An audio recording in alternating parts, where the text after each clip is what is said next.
Assalamualaikum warahmatullahi wabarakatuh. Perkenalkan, nama saya Novia Rahmatul Adkia dari kelas 10 IPA 3 nomor absen 25. Di sini saya akan mempresentasikan kehidupan politik kerajaan Tidore. Di Maluku yang terletak di antara Sulawesi dan Irian terdapat kerajaan yakni Tidore. Kerajaan ini terletak di sebelah barat Pulau Halmahera di Maluku Utara. Kerajaan tersebut pusatnya di Pulau Tidore, tetapi wilayah kekuasaannya mencakup sejumlah pulau di Kepulauan Maluku dan Irian. Kerajaan Tidore dipimpin oleh Uli Siwa, artinya Persekutuan Sembilan. Wilayahnya meliputi pulau-pulau Makian, Joilolo atau Halmahera, dan pulau-pulau di daerah itu sampai dengan Irian Barat.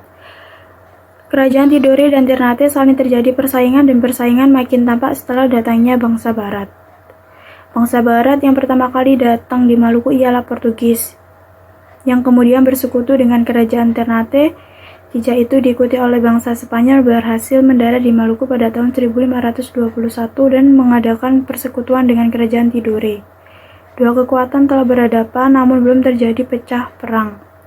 Untuk menyelesaikan persaingan antara Portugis dan Spanyol, maka pada tahun 1529 diadakan perjanjian Saragossa yang isinya bangsa Spanyol harus meninggalkan Maluku dan memusatkan kekuasaannya di Filipina dan bangsa Portugis tetap tinggal di Maluku.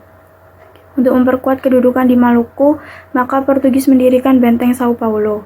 Menurut Portugis, benteng ini dibangun untuk melindungi Ternate dari serangan Tidore.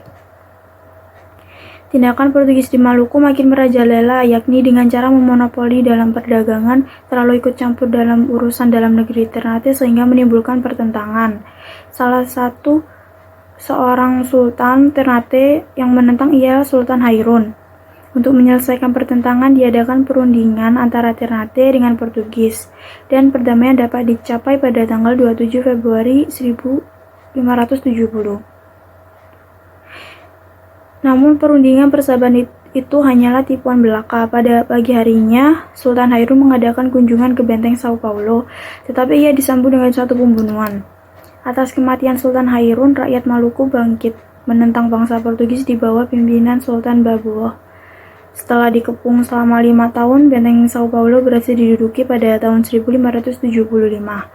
Orang-orang Portugis yang menyerah tidak dibunuh tetapi harus meninggalkan Ternate dan pindah ke Ambon. Sultan Baabullah dapat meluaskan daerah kekuasaannya di Maluku. Daerah kekuasaannya terbentang antara Sulawesi dan Irian, ke arah timur sampai Irian, barat sampai Pulau Buton, utara sampai Mindanao, selatan Filipina, dan selatan sampai dengan Pulau Bima, Nusa Tenggara. Sehingga ia mendapat julukan Tuan dari 7 pulau 2 pulau. Pada abad ke-17, bangsa Belanda datang di Maluku dan segera terjadi persaingan antara Belanda dan Portugis. Belanda akhirnya berhasil menduduki benteng Portugis di Ambon dan dapat mengusir Portugis dari Maluku. Belanda yang tanpa ada saingan kemudian juga melakukan tindakan yang sewenang-wenang. Tindakan-tindakan penindasan membuat rakyat hidup tertekan dan menderita. Sebagai reaksinya, rakyat Maluku bangkit mengangkat senjata melawan VOC. Pada tahun 1635 sampai 1946,